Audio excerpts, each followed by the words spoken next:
Hello दोस्तों, आप सब कैसे हैं? आप सब ठीक होंगे। ओके, तो स्टार्ट करते हैं। अपनी कॉपी और पेन को अपने पास रखिए, क्योंकि आज से हम स्टार्ट करने जा रहे हैं कि यूपीएससी की तैयारी हम किस तरह से करते हैं। ओके, काफ़ी सारे स्टूडेंट के अंदर ये एक क्वेरी रेज रहती है कि सर हम यूपीएससी तैयारी तो हम करना चाहते हैं, बट हम कहाँ से स्टार्ट करें, किस तरह से स्टार्ट करें, कोचिंग ज्वाइन करते हैं हम या नहीं करें, हम कोचिंग ज्वाइन हमें करनी चाहिए नहीं करनी चाहिए। तो आज आपके इसके बिल्कुल सारे मैं आपके इसके जो आपके इश्यूज़ हैं सबको इसे सॉल्व करने की कोशिश करूँगा, क्योंकि मैं आपको इसमें बताऊँगा कौन कौन सी सर्विसेज आपको देखनी, कौन सा प्रेफरेंस आपको रखना होता है, कितनी तरह की सर्विस होती है। मैं आपको इसके अंदर पेपर प्रीलिम्स के अंदर दो पेपर होते हैं, पेपर फर्स्ट पेपर सेकंड में आपको वो बताऊँगा। फिर इसके अंदर मैं मेंस के बारे में आपको बताऊँगा, paper first paper second paper third paper fourth के बारे में। फिर आपको इसके ऑप्शनल के बारे में बताऊँगा।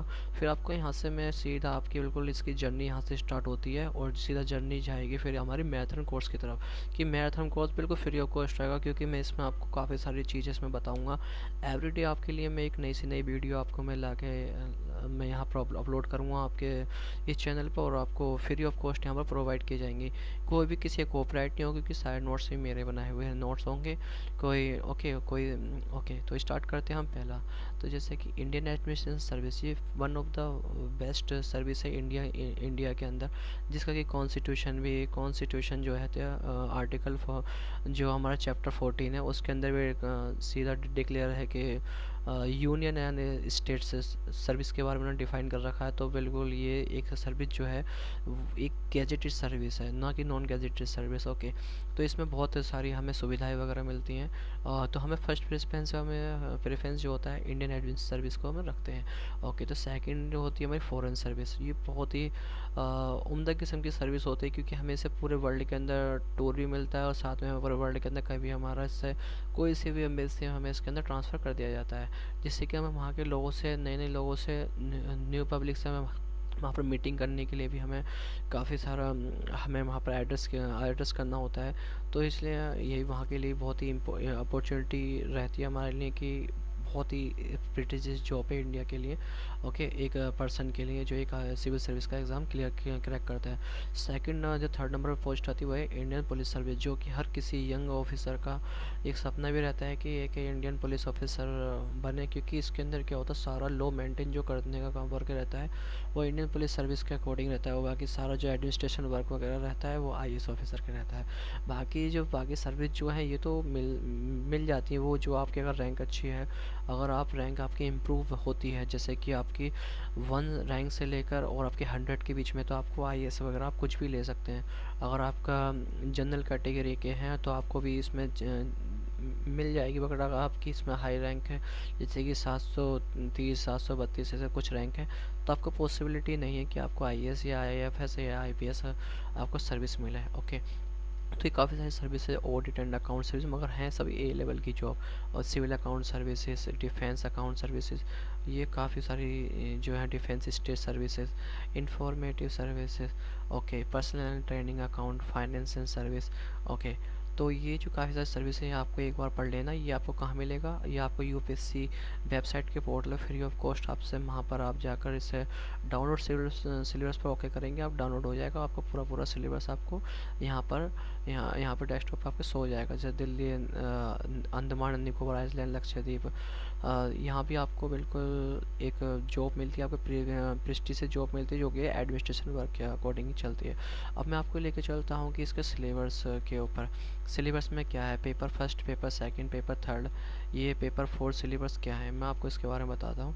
पहले आता है प्रीलिम्स, पहले आता है कि प्रीलिम्स, जो प्रीलिम्स होता है उसमें के अंदर 2 पेपर होते हैं, ईच जो होता है कंपलसरी, जैसे कि कंपलसरी पेपर होता है 200 ईच मार्क्स का, और सेकंड होता है सी सेट का पेपर।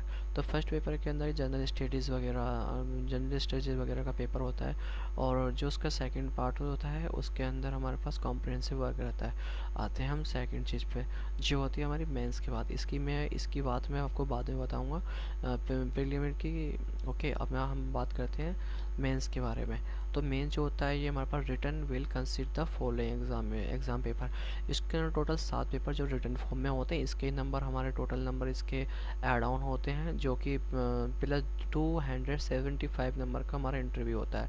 अगर एक ईच पेपर जो होता है 250 मार्क्स का होता है, और 300 मार्क्स जो हैं ये हमारे से ओनली क्वालिफाई पेपर होते हैं। क्वालिफाई डेट मीन्स क्या है कि पेपर फर्स्ट जो है हमारा ये होता है वन इंडियन लैंग्वेज। जैसे आपको चाहे आपको आपको अकॉर्डिंग टू कॉन्स्टिट्यूशन शेड्यूल उसके शेड्यूल के अंदर 8 जो शेड्यूल 8 जो है हमें ये हमें हमें जो इसमें डेफिनेशन है उसकी जो है 22 लैंग्वेज है, उसमें से हम कोई सी भी लैंग्वेज में ले सकते हैं। जैसे कि अगर हम हिंदी जहाँ चूज़ करते हैं तो हिंदी हमारा एक लैंग्वेज होगी वो 300 मार्क्स की होगी, जो कि हमें क्वालिफाई करना होता है। क्वालिफाई मार्क्स कितने होते हैं? 33% क्वालिफिकेशन मार्क्स होते हैं, जिसमें कि हमें 300 में से 100 नंबर भी हमारे आ जाते हैं तो हमें क्वालिफाई हो जाते हैं। बट जो होता है ये होता है कंपलसरी पेपर इंग्लिश का, जो कि हर बच्चे को यहाँ पर चाहे वो किसी भी बेल्ट का बच्चा हो, बेल्ट में से कोई भी, चाहे जैसे 22 लैंग्वेज में कोई से भी स्टूडेंट हो, उसे यहाँ पर कंपलसरी मिलेगा ही मिलेगा। आते हम यहाँ पर पेपर फर्स्ट पे। पेपर फर्स्ट यहाँ पर बता रखा है कि ऐसे का पेपर होता है जो होता है 250 मार्क्स का, बट पेपर फर्स्ट ओके। मगर इससे पेपर फर्स्ट और पेपर सेकंड जो पेपर होता है, paper second according to paper, मतलब जैसे मैंने आपको 7 पेपर बताए हैं, 1 2 3 4 5 7, ये आपको पेपर मैंने बताए हैं। तो इसमें क्या paper 1, paper second, paper third चलेगा। मगर जनरल स्टडीज़ के अकॉर्डिंग हम देखते हैं तो जनरल स्टडीज़ पेपर 1 जैसे कि होता है कि Indian heritage and culture okay, और इसके अंदर आता है हिस्ट्री, ज्योग्राफी ओके, और वर्ल्ड एंड सोसाइटी। तो आपको ये पूरी हिस्ट्री पता होना चाहिए, इंडिया के अंदर history, geography and world and society, ये आपको कम्प्लीटली पढ़ना है इसके अंदर। मैं आपको थोड़ा थोड़ा इसके अंदर बताता रहा हूँ, आगे की जो भी हमारे वीडियो बनता है, फोर्थ कमी जो वीडियो मेरी आएंगी, मैं आपको इसमें बताने की कोशिश करूँगा किस तरह से आपको इसमें टैकल करना है, और किस तरह से आपको पेपर फर्स्ट और पेपर सेकेंड आपको किस तरह से कम्प्लीट इसे करना है ओके।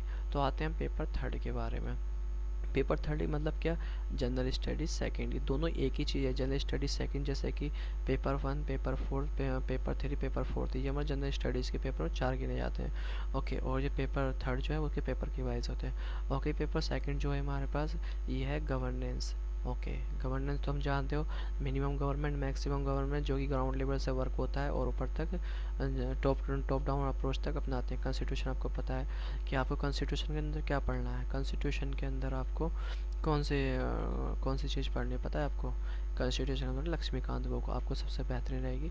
और polity, social justice, international relationship, जो आपकी डेली वाई के जो आपके डेली न्यूज़पेपर के अंदर आर्टिकल्स वगैरह पब्लिश होते हैं, जो एडिटोरियल होते हैं, आप इसके नोट्स बनाइए, डेली नोट्स बनाइए, और आपको इससे काफ़ी सारा इससे हेल्प मिलेगी ओके। ये भी ईच पेपर 250 मार्क्स का होता है ओके। अब आते हैं हम ये थर्ड पेपर, ये आता है जनरल स्टडीज़ थर्ड पेपर। तो जनरल स्टडीज़ थर्ड पेपर के अंदर भी काफ़ी सारे सोर्स हमें देखने को मिलते हैं यूँ कि इसके अंदर क्या होता है? टेक्नोलॉजी ओके, पैसों से इंटर जैसे टेक्नोलॉजी होता है, टेक्नोलॉजी इनोवेशन के ऊपर हमारा पूरा चैप्टर रहता है। इकोनॉमिक डेवलपमेंट होता है, बायोडाइवर्सिटी आपको पता ही है इन्वायरमेंट का पार्ट है। इन्वायरमेंट एक बहुत बड़ा ब्रॉड एरिया है जो कि आपको कवर अप करना पड़ेगा। और सिक्योरिटी एंड डिजास्टर मैनेजमेंट, जैसे कि ताऊ ते साइक्लोन आया था या साइक्लोन आया था, तो इससे किस तरह से सिक्योरिटी एंड डिजास्टर मैनेजमेंट के अंदर भी हमें पढ़ना पड़ता है। तो पेपर फोर्थ आते हैं हम, ये होता है पेपर फोर्थ हमारा। पेपर फोर्थ हमें बहुत ही स्पेशल रहता है। इसमें होता है हमारी, एक होता है करेक्टर और एक होता है पर्सनैलिटी। तो हमारी करेक्टर और पर्सनैलिटी को डिफाइन करने वाला पेपर जो है वो है हमारा पेपर फोर्थ, इथिक्स और इंटीग्रिटी एंड एप्टीट्यूड। इसका मतलब मैं बता देता हूँ, इथिक्स जो होती है हम बाहर के लोगों से देखकर हम जो सीखते हैं उसे इथिकल वैल्यू होती है। कैसे जब हम फिल्म हमने देखी तो उसमें क्या क्या हमें कुछ रिकूल वैल्यू हमारी जो होती है हम उसको अपनाते हैं अपनी लाइफ के अंदर, पर्सनल लाइफ के अंदर से अपनाते हैं, तो वो इथिकल वैल्यू होती है जो हम पब्लिक से सीखते हैं। इथिकल वैल्यू कुछ भी हो सकते हैं। इंटीग्रिटी एंड एप्टीट्यूड, ये आपको बहुत सारी कुछ सिखाते हैं कि आपका बचपन से लेकर अब तक क्या एप्टीट्यूड है, वो आपका एप्टीट्यूड के केस स्टडी के अंदर वर्क करता है ओके। आते हैं हम ऑप्शनल सब्जेक्ट पेपर फर्स्ट के ऊपर ओके। इसके बारे में आपको बताऊंगा, बहुत ही इम्पोर्टेंट है पेपर है ये भी, क्योंकि इसके इसके जो पेपर ऑप्शनल पेपर है काफ़ी ब्रॉड एरिया रहता है। जैसे कि आपको अगर हिस्ट्री लेनी है, ज्योग्राफी लेनी है, पॉलिटी लेनी है, आपको कोई सा इंजीनियरिंग का कोई भी कोर्स लेना है तो आपको इसमें से कोई भी एक ऑप्शन ले सकते हैं, और उसका 500 नंबर का पेपर होता है, जो कि ईच पेपर 250 मार्क्स का होता है, तो 500 नंबर टोटल पेपर होता है। और रिटर्न ओके, तो टोटल जो मार्क्स होते हैं 7 पेपर के वो होते हैं 1750 मार्क्स का।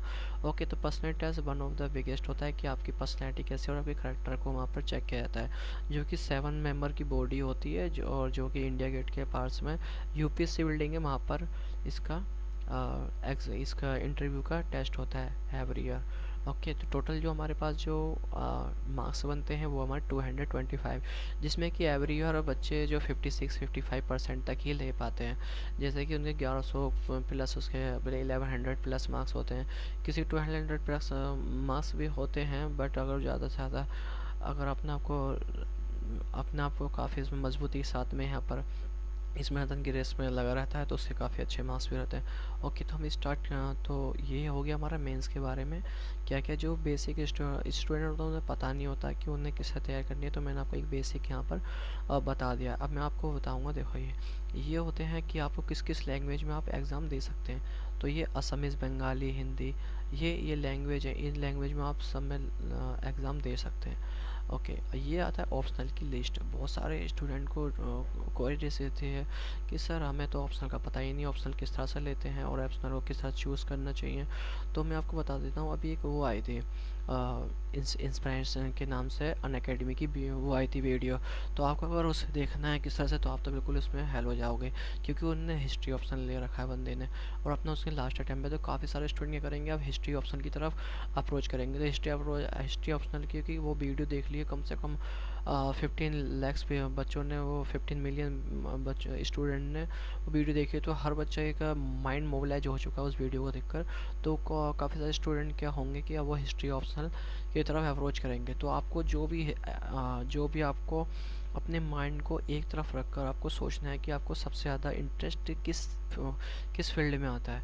ओके, तो आप जैसे एग्रीकल्चर है, एंथ्रोपोलॉजी आपको लेना है वो देख लीजिए, बोटैनी आपका है, इसमें आपको इंटरेस्ट है, केमिस्ट्री है, सिविल इंजीनियरिंग है, कॉमर्स एंड अकाउंटेंसी है, इकोनॉमी, इलेक्ट्रॉनिक इंजीनियरिंग, इसमें आपको जैसे ज्योग्राफी, काफ़ी सारे स्टूडेंट ज्योग्राफी को अप्रोच करते हैं, किसी का इंटरेस्ट जियोलॉजी में होता है, हिस्ट्री है, लो, ये भी एक ऑप्शनल है। इसका ही ऑप्शनल होता है एक, जैसे कि मैं आपको बताता हूँ, अभी मैथमेटिक्स है, मैकेनिकल इंजीनियरिंग है, मैकेनिकल साइंस है, फिलोसफी है, फिजिक्स है, और ये पॉलिटिकल साइंस इंटरनेशनल रिलेशनशिप है। इसके अंदर भी हर एक उसके अंदर 2 पेपर होते हैं, 2 पेपर, फर्स्ट पार्ट और सेकंड पार्ट। फर्स्ट पार्ट के अंदर जैसे पॉलिटिकल साइंस में बताता हूँ आपको, फर्स्ट पार्ट के अंदर क्या होता है कि आपको जितनी वेस्टर्न कंट्रीज़ के बारे में वो, और इंडियन कंट्रीज़ के फिलोसफर हैं उनके बारे में आपको जानना होता है, चाहे कोई सा पेपर हो, आपको बता रहा हूँ मैं। और सेकंड पेपर के अंदर क्या होता है, जो हमारी पॉलिटी वगैरह जो चलती है, लक्ष्मीकांत की बुक्स वगैरह जो है, और हिस्ट्री, उन सबको मैक्स मैच करके वो सेकंड पेपर फर्स्ट के सेकंड पार्ट में आता है वो। और पेपर हम जो सेकंड पार्ट होता है उसका फर्स्ट पार्ट होता है, उसका सेकंड पार्ट भी होता है। तो फर्स्ट पार्ट के अंदर होता है इंटरनेशनली, मतलब कंपैरेटिव पॉलिटिक्स वगैरह जो भी होती है, और सेकंड पार्ट के अंदर जब आते हैं तो वो इंडिया के अंदर होती है, जैसे कंपेयर करना में India and Nepal, India and Bhutan, India and America, India and China, तो वो सेकंड पेपर के अंदर होता है। तो वो ईच पेपर जो है 250 मार्क्स का होता है। आप चाहे अगर मेरी आवाज़ तेज़ लग रही है आपको, तो आप क्या करें कि अपनी वीडियो को स्लो कर लीजिए, अगर आपको कम लग रही है स्पीड तो आप अपनी स्पीड बढ़ा लीजिएगा। ओके, साइकोलॉजी और पब्लिक एडमिनिस्ट्रेशन भी एक सब्जेक्ट है, सोशोलॉजी और स्टैटिकल और जियोलॉजी और literature of the any of the examination, literature जो होते हैं। तो टोटल मिला कर टोटल कितने होते हैं आप देख रहे हैं, इसमें है 16, मतलब 26 तो एग्ज़ाम। और लिटरेचर चाहे आप कुछ भी ले सकते हैं, हिंदी, कन्नड़, कश्मीरी, उर्दू, ये आपका ऑप्शनल के ऊपर डिपेंड करता है। ओके, तो हम बात करते हैं अपने प्रीवियस उसके लिए कि आपको जो प्री में आपके जो एग्ज़ाम होने वाला है उसके अंदर कौन कौन से आपके सिलेबस जो है वो होगा, सिलेबस के अंदर कौन कौन से इसमें चैप्टर होंगे। 2 आवर्स का ये पेपर होता है, जिसमें कि एमसीक्यू के 100 क्वेश्चन होते हैं। और उसके अंदर क्या होता है, सबसे ज़्यादा वाइडर एरिया जो होता है करंट इवेंट होता है, नेशनल इंटरनेशनल इंपॉर्टेंस। क्यों? क्योंकि इसके एवरेज 30 to 20 क्वेश्चन रहते हैं करंट इवेंट के। ये करंट क्या होता है, ये हर किसी से कोऑर्डिनेशन करता है। करंट इवेंट जो होता है, नेशनल हो चाहे इंटरनेशनल हो चाहे सोशल जस्टिस हो, किसी से भी कोऑर्डिनेट कर देता है। तो हम देखते हैं सेकंड पॉइंट हमारा, history of the international movement. ये भी हमें पढ़ना होता है। इसके बारे में क्या बेसिक बेसिक जानकारी लेनी होती है, और आपने काफ़ी सारे इसमें सॉरी मॉक टेस्ट अपने लगाइए इसके अंदर, और इसे सोल्व कीजिए। जितना सोल्व अपना स्कोरिंग होता है, अपने आपका स्कोर 10 है 20 है, आपका इसमें स्कोर आपका इंक्रीज़ होता रहेगा। तो अपने स्कोर की तरफ अपने ध्यान न दें, अपने इससे कंटिन्यू करते रहें और अपने आंसर राइटिंग प्रैक्टिस करते रहें। प्रीलिम्स का है, इसके अंदर कितनी बड़ी कट ऑफ जाती है, कुल आपको 55 क्वेश्चन में सही करने होते हैं। आपका 55 क्वेश्चन सही है 100 में से, तो आपके मेरिट लिस्ट के अंदर हो जाएंगे। ओके, तो Indian in the world geography, okay, social and the geography of the economy of the world, ये चीज़ें। Okay, Indian polity and governance का पॉलिटिकल सिस्टम, पंचायती राज पॉलिसी, ये मैं बताता हूँ क्या है। ये जो सब्जेक्ट है ये मेंस में भी है और ये इसमें के अंदर भी है। मेंस में क्या होता है, रिटर्न फॉर्म में लिखना होता है। इसके अंदर क्या होता है कि आपको एमसीक्यू टाइप में क्वेश्चन मिलते हैं। तो एमसीक्यू टाइप समझते हो आप? एमसीक्यू का मतलब होता है कि एक क्वेश्चन दिया जाएगा, उसके 4 ऑप्शन होंगे, और 4 ऑप्शन के अंदर भी फिर ए बी या ए सी डी या ई डी। आप क्या करना कि आपको अगर एमसीक्यू के बारे अगर आप बिगिनर हो, आपको नहीं पता है, तो आपको यूट्यूब पे वीडियो सर्च कर लेना कोई सी भी कि यूपीएससी का पेपर, प्रीवियस ईयर पेपर कौन से हैं, तो आपको वहाँ पर सर्च होकर दिखा देंगे। ये तो आपको बेसिक चीज़ बताई जा रही है यहाँ पर। इकोनॉमी का social development and sustainable development, poverty and inclusive demographic sector initiative, sorry. फिर हमारे पास आता है general issue and environment, ecology and biodiversity, climate change.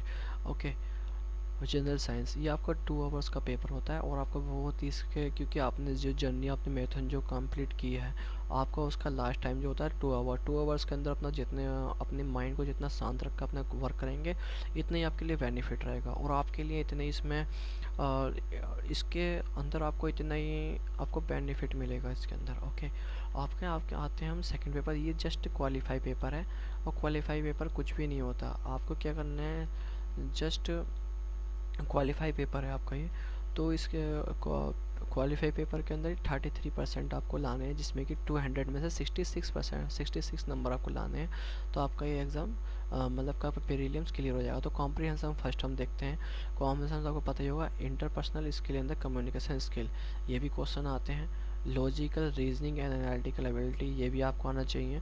Decision making, problem solving, ये काफ़ी अच्छे क्वेश्चन रहते हैं। क्यों? क्योंकि ये यूपीएससी के लेवल पे पूछे जाते हैं। ओके, और जनरल एंड मेंटल एबिलिटी, ये भी आपको अच्छी तरह से आना चाहिए। बेसिक न्यूमेरिकल, जो आपको पता ही है क्लास 10 तक की, इसमें पहले चीज़ें डिफाइन क्लास 10 तक की आप कुछ भी पढ़ लीजिए। कुछ भी का मतलब कि आपको मैथ की कोई सा भी पार्ट पढ़ लीजिए, पूरी मैथ का कंप्लीट कर लीजिए, आप उससे बाहर नहीं जाने का।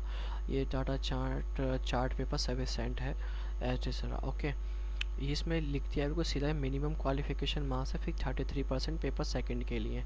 ओके, और यहाँ पर लिख दिया गया है कि ये क्वेश्चन जो है ऑब्जेक्टिव टाइप क्वेश्चन होंगे।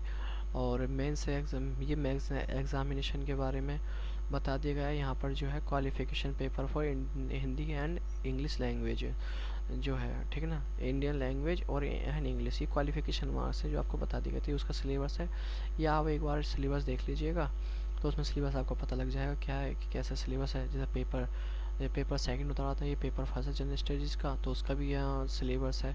जनरल स्टडीज़ 1 का syllabus, Indian heritage, culture and geography, जो मैंने आपको अभी ऊपर बताया प्रीलिम्स का, वो इसमें सेम होता है। बट इसका मैं आपको डिफाइन जो फॉरवर्ड जो अपकमिंग टाइम आएगा आगे की वीडियो में, इससे मैं आपको डिफाइन कर दूँगा इसके सिलेबस किस किस तरह से, क्योंकि सिलेबस बहुत वाइडर है। मैं आपको पिक्चर फॉर्म में डायरेक्टली इसमें आपको मैं दिखाऊँगा किस तरह से इसका paper first, paper second, paper third and fourth का पेपर का किस कौन कौन से चैप्टर कहाँ कहाँ से आते हैं, और बहुत ही इंपॉर्टेंट चैप्टर मैं आपको बताऊंगा इसके अंदर। ओके, और आपको अगर लगता है कि आपके लिए जानकारी काफ़ी अच्छी सफिशिएंट है, आप बिगिनर हैं, तो इसे चैनल को सब्सक्राइब, अगर आपको अच्छी लगी हो तो सब्सक्राइब कर सकते हैं, नहीं तो कोई बात नहीं। और कमेंट्स एंड शेयर जो भी आपको करना है वो कर सकते हैं। क्यों? क्योंकि ये काफ़ी सारे स्टूडेंट ने बना रखी है वीडियो, काफ़ी सारे टीचर्स जो होते हैं वो भी इस पर वीडियो बनाते हैं। बट मैंने भी अपनी एक छोटी सी कोशिश करी है इसके अंदर आपको बताने के लिए, क्योंकि मेरा एक दोस्त है, वो MBBS डॉक्टर हैं, उन्होंने मुझसे कहा था कि जावेद भाई मुझे भी बता दीजिए किस तरह से स्टार्टिंग करनी है यूपीएससी की तैयारी की। तो फिर मैंने उन्हें बताया, तो फिर मैंने सोचा कि मैं खुद ना किसी बच्चे की कुछ हेल्प कर सकता हूँ, क्योंकि काफ़ी सारे स्टूडेंट ने ये नहीं पता है कि उन्हें स्टार्ट किस तरह से करना है। तो मैं आपको कम से कम 4 से 5 वीडियो में आपको यही बताऊंगा कि स्टार्टिंग पॉइंट क्या होता है, कौन कौन सी आपको बुक्स पढ़नी होती है, क्योंकि मैंने खुद कोचिंग ली है। मैं आपको बताऊंगा कि कोचिंग का क्या बेनिफिट, क्या कोचिंग नहीं है, क्योंकि मेरा ऑप्शनल PSIR मैं आपको बता देता हूँ। और PSIR की मतलब कि मैं पॉलिटिकल साइंस इंटरनेशनल रिलेशनशिप की मैं आपको ऑल क्लास करा के दिखाऊंगा और आपको ऑल सब्जेक्ट पढ़ाऊंगा उसके अंदर। और आपको paper first second third and fourth के बारे में थोड़ा थोड़ा आपको आइडिया मैं दे दूंगा कि किस तरह से आपको अपनी लेके चलना है तैयारी को। और जो आपका फर्स्ट जो आपके प्रीवियस पेपर वो भी मैं आपको बता चलूँगा और आंसर राइटिंग के बारे में मैं आपको बताऊँगा। आपकी क्या है कि कम से कम 15 से 20 दिन के अंदर आपकी पकड़ मजबूत हो जाएगी।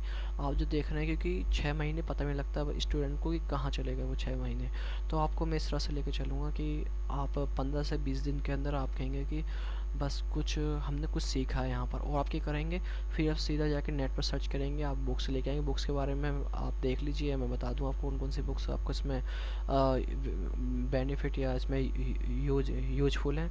क्योंकि काफ़ी, क्योंकि यूपीएससी कहता है कि आपको क्या पढ़ना है और क्या नहीं पढ़ना है। क्योंकि बहुत सारे स्टूडेंट क्या करते हैं, क्या नहीं पढ़ना है वो ज़्यादा पढ़ते हैं, क्या पढ़ना वो नहीं वो पढ़ते हैं। क्योंकि उनका माइंड ना बिल्कुल डाइवर्ट हो जाता है। क्योंकि न किसी स्टूडेंट को 1 साल हो गया तो फेड अप हो गया, मुझसे तो हो नहीं पाएगा। अरे भाई ये 1 साल क्या, ये 6-6 साल में निकलते हैं। एक स्टूडेंट है जुनैद सर, जो उन्होंने 5 बार अटैम्प्ट दिया था, जब जाके वो IAS ऑफिसर बने। कुछ तो पता कर लो आप पहले सारे उन्हें चेक कर लीजिए, मैं आपको आगे वाली वीडियो में आपको बताऊंगा। Thank you. अगर मेरी स्पीड ज़्यादा तेज़ लगी तो मैं माफ़ी चाहता हूँ, क्योंकि मैंने खुद ही जानबूझ के इतनी स्पीड में बोला है। क्योंकि मुझे वीडियो जल्दी से जल्दी फिनिश करनी है। और अगर आपको लग रहा है कि आप ज़्यादा तेज़ है तो आप इसमें वीडियो को स्लो कर सकते हैं। Okay, thank you. और thank you for giving this opportunity. Okay, thank you for see, thank you.